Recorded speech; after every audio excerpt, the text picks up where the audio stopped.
Hey, welcome to Matt's Garage. Thank you for tuning in. I know I've been in a bit of a quagmire with this body. I'm finally making some progress. I'm still in sort of the technical body assembly phase of the project. For those of you who are tuning in for action and fun progress, wait till season 5. For those of you who are into the more technical aspects of the body construction, this video is definitely for you. Please like and subscribe, share with your friends. A lot of the stuff I'm going to cover I've seen discussed in forums, but there's not a lot of videos about the details of assembling a Bronco body tub, so hopefully this comes in handy. I can't thank Christian from Hothouse Revival enough, because he gave me a bunch of pictures. He texted me bracing ideas and just dimensional photos with like a measuring tape on different parts of his Bronco that showed his gaps, showed distances, and that I was able to go back and refer to that because my Bronco tub is taken apart and I didn't take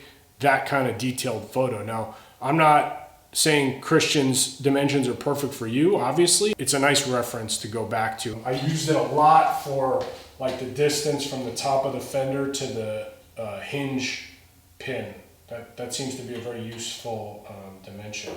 Plus, I'm sure you guys have seen this. It's like a dimensional chart that's got a photo of the Bronco door opening with letters, and it shows you 4 different Broncos and the dimensional distances. And I found that mine was pretty close to this. The eye-to-eye distance is 39 across all 4 Broncos. Mine's 39 on one side, 38 and like 7/8 on the other, so very close. And even that I can get to 39 by just playing with the doorpost a little bit. I'm gonna post some dimensional photos at the end of this video, so stick around. I'll just sort of slow, like slideshow them. Okay, so you can always go back and refer to them. Let me show you what I've been up to. Here we have a early Bronco, obviously. Where my challenge has been right here. I often say this is where the party's at. I was having a bear of a time getting these gaps to line up. Now you can see I've got a nice even gap across my windshield frame. I've got a nice gap across the back of the hardtop here. And the gap on my door is okay, although the door itself dives in here.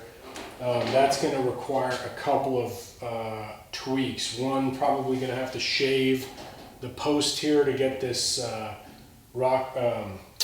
quarter panel to go in more, but and maybe shim out the door pillar a little bit to get the bottom to kick out. So I think if I do both and sort of meet in the middle, I'll be right where I'm supposed to be. I prefer the shimming because you don't want the bottom of the door to be too close to the inner rocker, because then it'll always stick out when you go do put your weather strip in, which is a very common problem. How did I overcome these issues? Well, there's so many aspects. I'm going to tackle them one at a time. So first, the hardtop. Now the hardtop has been great because it's been helping me locate everything, but there are some tips and tricks. The hardtop, as you can see, forms a trapezoid, right? Wider at the bottom, narrower at the top, with even angles on either side.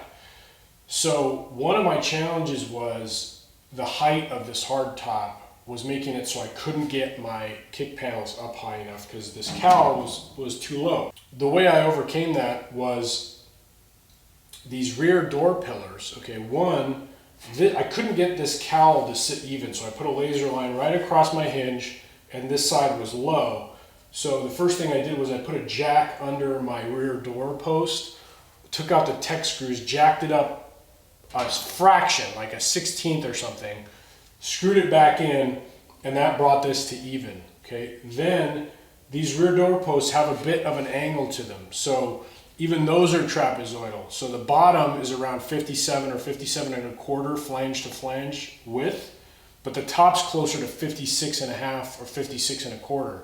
So when you put that angle in it, it squeezes the sides of the hardtop together, forcing the whole hardtop up a little bit. And that also gave me a little more height on this top, which allowed me to bring the cowl up, okay? So that got me to the point where I felt really comfortable with The windshield frame, I took this all apart and I welded the hinge in. So that's committed. Never, it will never, ever come apart again, period. Okay, that's one thing. Some of you guys might have seen on my Instagram, I had what looked like buckshot all through my kick panel here because of all the times I took tech screws in and out trying to get this thing to fit. After I welded those back up, I realized I can't just keep doing that. So what I made, I took two like fence plates that I bought, like base plates that I bought at the metal supply. I bought a bunch of these for different things to like level out jack stands and stuff. So I took two of those, I welded a nut on one side and a bolt on another and put them through the locating hole here. And that sort of sandwiches the plates together. So I use way less tech screws as I'm doing my fit up. That's been a huge help. So that's a nice little tip and trick for you guys. But no matter what I did, this bottom was way low, right? So I put a jack under here. By the time this started pushing up against the windshield frame, this cowl here, this kick panel pushes up on this cowl, right? The cowl rests on top of that. So to try to get that even down below, this would push this way up, forcing this whole thing out, and then this gap would get jacked up right here. One of my subscribers back in June told me, hey Matt, my kick panels were too long. And I wasn't ready to make that kind of a commitment because once you cut something like this kick panel, that's real commitment. But after I eliminated every other variable, okay, I realized he was right. The kick panels are too tall. I've read everything from putting a jack under the floor over there by the tunnel and all this stuff. None of it worked. I tried everything. Nothing worked. Nothing got my gaps right.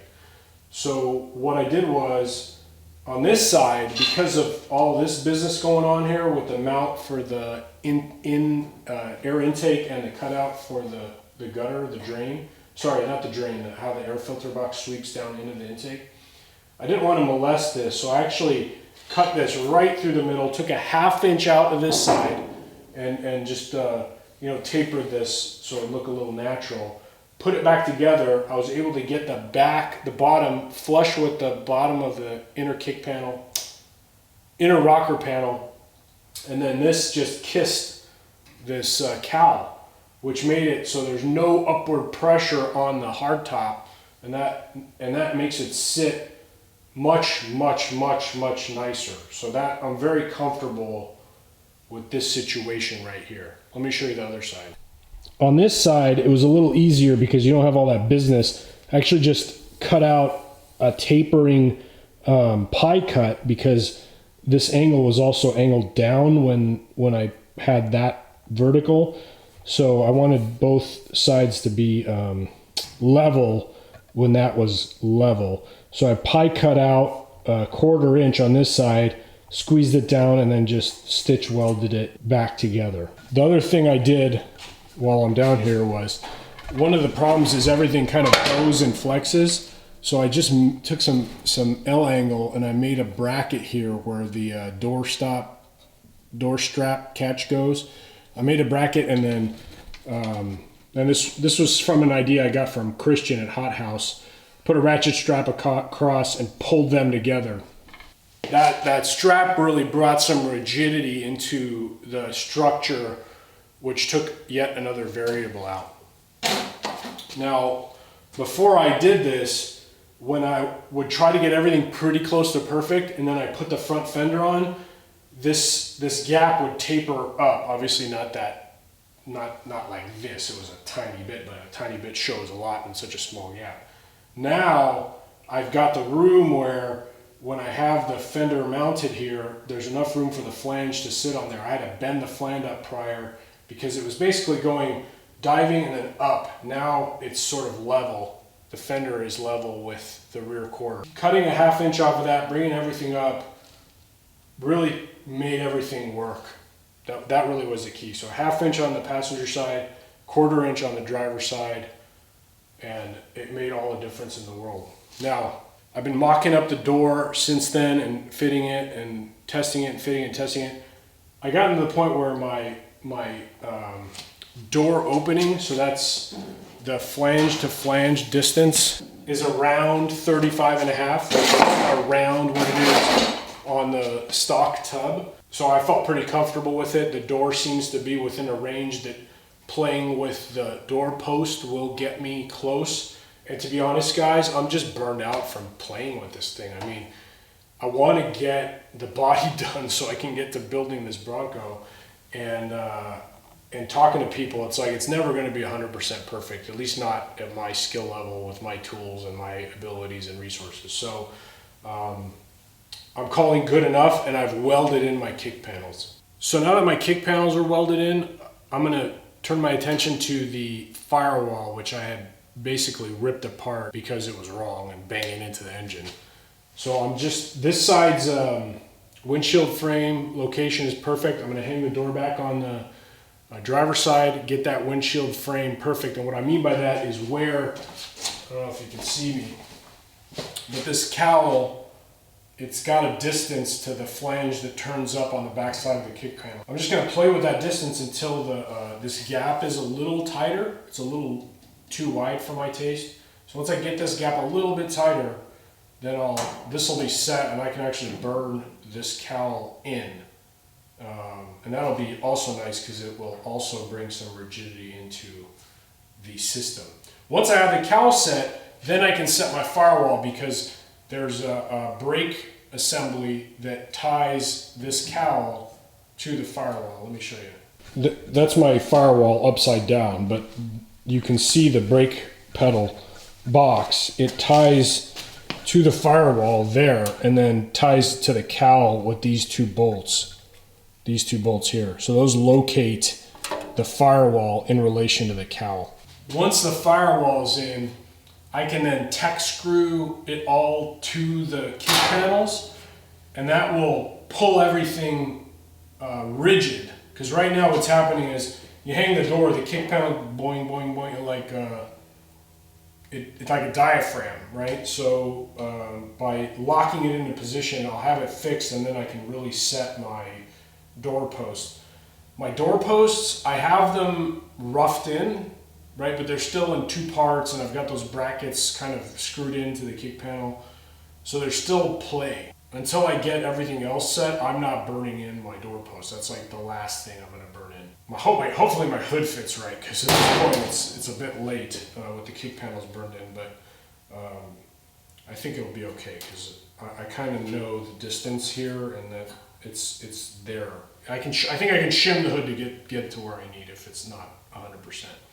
And also I still have play in this whole inner fender thing because I haven't burned these in yet.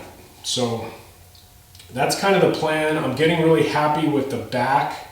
So maybe after I do this Firewall, I'll go and do the whole bed and wheel wells and all that stuff, because I'm not changing anything in the back anymore now that my doors are set. So I can go ahead and get that all prepped and burned in, and that might be one of the upcoming episodes. So that's it. That's what I've been doing. It's been extremely time consuming and not interesting to watch in any way, shape, or form. And that's it for me. Back to work. Thanks for watching. See you next time on Matt's Garage.